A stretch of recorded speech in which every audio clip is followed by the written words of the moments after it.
अस्सलाम वालेकुम स्टूडेंट्स। अब हम देखते हैं determinants of types of stretching. ठीक है, डिटर्मिनेंट्स के अंदर ही उसने हमें स्ट्रेचिंग के कुछ टाइप्स को एक्सप्लेन किया हुआ है। हम बहुत सिंपली देखेंगे, बहुत लंबा बुक में लिखा हुआ है, इतना लंबा हमें करने की ज़रूरत नहीं है। पहले कहता है कि जब आप स्ट्रेचिंग अप्लाई कर रहे होते हैं तो आपको कुछ चीज़ों का ख्याल रखना चाहिए। उनमें जिन चीज़ों का ख्याल रखना चाहिए वो ये है। ठीक है, डिटर्मिनेंट्स ये होते हैं जो कि आपको बताते हैं कि आपने किस पेशेंट के अंदर कितनी स्ट्रेचिंग अप्लाई करनी है। That simple, very simple. ठीक है, या फिर अगर आपने कोई डॉक्यूमेंट करना है ना कि मैंने ये स्ट्रेचिंग अप्लाई किया, तो आप उसके अंदर लिखते हैं कि मैंने कितनी फ्रीक्वेंसी, कितनी ड्यूरेशन, क्या मेरा मोड था, क्या मेरी स्पीड ऑफ स्ट्रेचिंग थी, उन सब चीज़ों को आप उसके अंदर लिखते हैं। So that's just explaining this. अब हमारे पास सबसे पहले आती है अलाइनमेंट।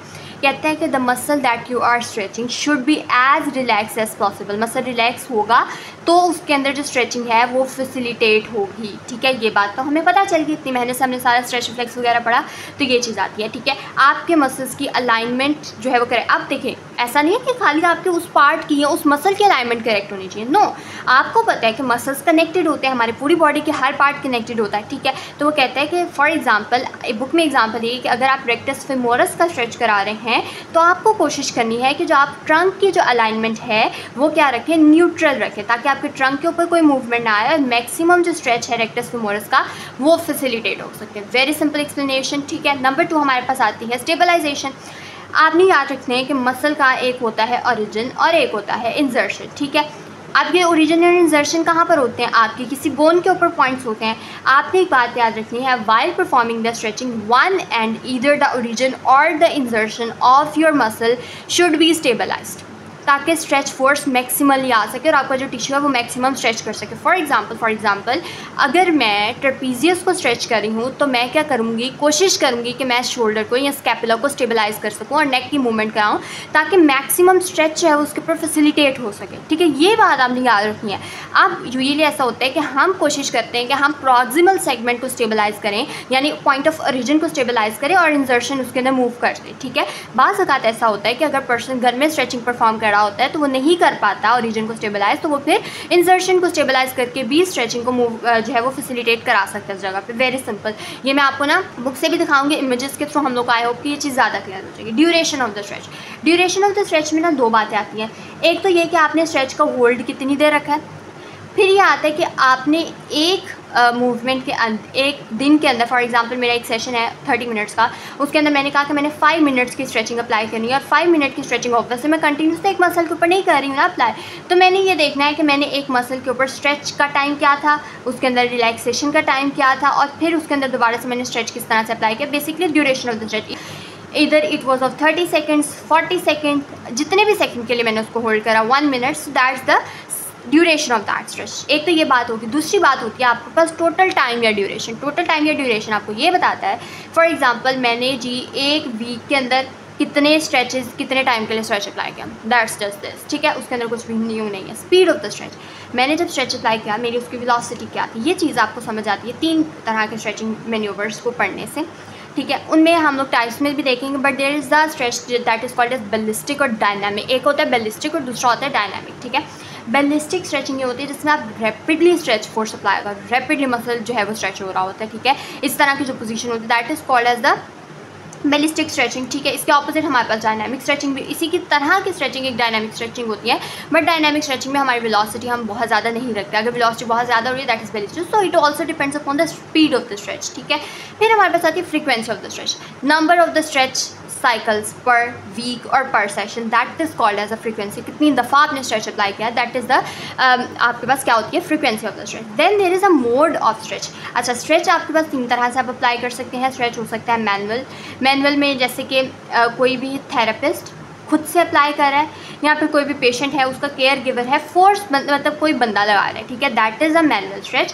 फिर आपके पास होता है मैकेनिकल स्ट्रेच। मैकेनिकल स्ट्रेच में ऑब्वियसली आपके पास जो एक्सटर्नल फोर्स का सोर्स है वो कोई मैकेनिकल चीज़ है, वो कोई मशीन हो सकती है, वो कोई और चीज़ हो सकती है। इसकी बहुत कॉमन एग्जांपल हमने देखी हुई है CPM, कंटिन्यूस प्रेसिव मशीन, जो कि अप्लाई कर रही होती है।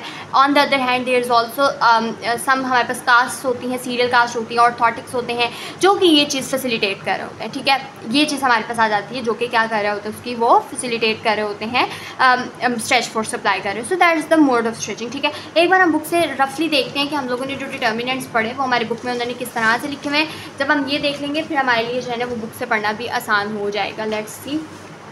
सबसे पहले ना अगर आप इस एक टेबल को कर लेना आपका सारा मसला हल हो जाएगा, क्योंकि इस टेबल के अंदर उसने वही बातें लिखी है जो अंदर उसने इतने बड़े बड़े पैराग्राफ्स के अंदर लिखी हुई है। Speed of the stretch, rate of initial application of the stretch, force frequency, number of the stretching sessions per day और per week, mode of the stretch, किस तरह से आप स्ट्रेचिंग अप्लाई कर रहे हैं। इसके अंदर ये भी है कि आप स्ट्रेच की फोर्स किस तरह से अप्लाई कर रहे हैं, आपकी स्टैटिक है, डायनामिक, और फिर ये भी है कि आपने source of the stretching force क्या था, पेशेंट पार्टिसिपेशन थी कि नहीं, वो हमने पीछे पढ़ा हुआ है कि किस तरह से एक्टिव और पैसिव स्ट्रेच होता है। सो वेरी सिंपल, ठीक है। इसके बाद हमारे पास आता है अलाइनमेंट से स्टेबलाइजेशन। उसके अंदर उसने वही बात की है जो मैंने आपको बताया कि आपकी अलाइनमेंट ठीक होनी चाहिए। इसकी जो एग्जांपल मैंने आपको रेक्टस की दी थी, for example to effectively stretch a rectus femoris muscle that crosses two joints, the lumbar spine and the pelvis should be maintain in neutral position as the knee is flexed and the hip is extended. This is the position. अगर आप इस position के अंदर जाते हैं तो हमारे पास जो है वो क्या हो जाएगा, मसला आ जाएगा। ये वाली हमारी करेक्ट अलाइनमेंट है, ये हमारे पास सीधी इस तरह से वो अजीब पोस्टीरियरली जा रहा है बंदा, ठीक है, पेल्विक टिल्ट भी ख़राब हो रहा है, ये आपने नहीं करना, ये करना, ठीक है, ट्रंक की आपके अलाइनमेंट, ताकि स्ट्रेच फोर्स मैक्सिमम हो सके। अगर आप ये स्ट्रेच परफॉर्म करके भी देखें तो भी आप यही देखेंगे, ठीक है। इसी तरह से हमारे पास अगर हम बात करें हैं अपनी अपर एक्सट्रीमिटी के किसी पार्ट की स्ट्रेचिंग, ठीक है, तो अगर हम शोल्डर फ्लेक्शन की स्ट्रेचिंग को इंक्रीज़ करना चाहते हैं, मतलब इंक्रीज़ करना चाहते हैं, तो उस केस में भी ये अगर स्लम्प पोस्चर है तो क्या फ़ायदा, ठीक है। आपने स्लम्प पोस्चर भी नहीं करना ना, आपने एल्बो के अलाइनमेंट को भी ध्यान में रखना है कि एल्बो फ्लेक्स ना, बल्कि आपने बैक स्ट्रेट रखनी है, एल्बो आपकी स्ट्रेट होगी तभी आपका मैक्सिमम स्ट्रेच फोर्स आएगी। Stabilization, fixation of the body segment that have attachment of that muscle, इधर प्रॉक्सिमल को कर सकते हैं या डिस्टल अटैचमेंट को कर सकते हैं। For self stretching procedure, a stationary object such as a chair और अ डोर फ्रेम और active muscle contraction by the patient may provide stabilization for one segment as the other segment moves during self stretching. It is often distal segment that is stabilized as the proximal segment move. Previously मैंने आपको कहा था ना कि अगर हम लोग खुद से स्ट्रेचिंग अप्लाई कर रहे हैं तो उसके अंदर हम डिस्टल सेगमेंट को करते हैं, बट अगर जो है वो हम लोग थेरेपिस्ट अप्लाई कर रहे हैं या कोई और बंदा अप्लाई कर रहा है तो उसके अंदर तो ऑब्वियसली आप वो नहीं कर सकते। उसके अंदर हम जो यूजुअली क्या करते हैं, प्रॉक्सिमल को करते हैं। प्रॉक्सिमल को करते हैं जब इंसान जो है वो एक्सटर्नल कोई भी थेरेपिस्ट स्ट्रेचिंग को अप्लाई करे, और डिस्टल काम तब करते हैं जब भी आपका जो पर्सन है वो खुद सेल्फ स्ट्रेचिंग कर रहा है, ठीक है। ये चीज़ आगे है। इसी तरह उसने इलियोसॉस की आपको एग्जांपल दी है कि आपने कोशिश करनी है कि आपकी जो इलियोसॉस है उसको आप स्टेबलाइज करें। यहाँ पर उसने जो है उसको आपको दोनों तरह से शो किया हुआ है।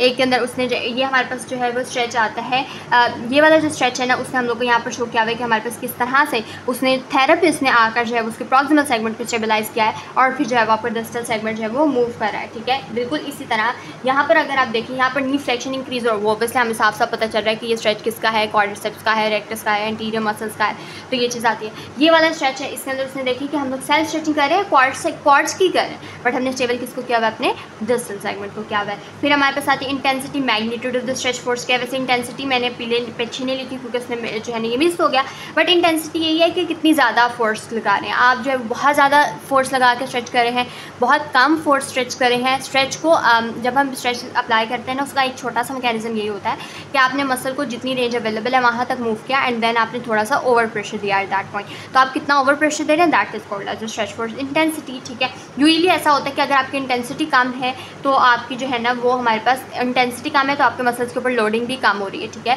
बट अगर आप इंटेंसिटी कम रख रहे हैं then you have to increase the number of repetitions in order to gain the maximum of it, ठीक है। उसके बाद हमारे पास आता है ड्यूरेशन मैंने आपको बता दिया, टाइम जो स्ट्रेच फोर्स इज अप्लाइड और being sustain, that is just this. उसके बाद हमारे पास आगे कुछ भी इंपॉर्टेंट नहीं है। फिर आपको ये स्टैटिक बैलिस्टिक ये मैं एक सेपरेट वीडियो में बताऊंगी ताकि हम लोग वहाँ से वो क्लियर हो जाएगा।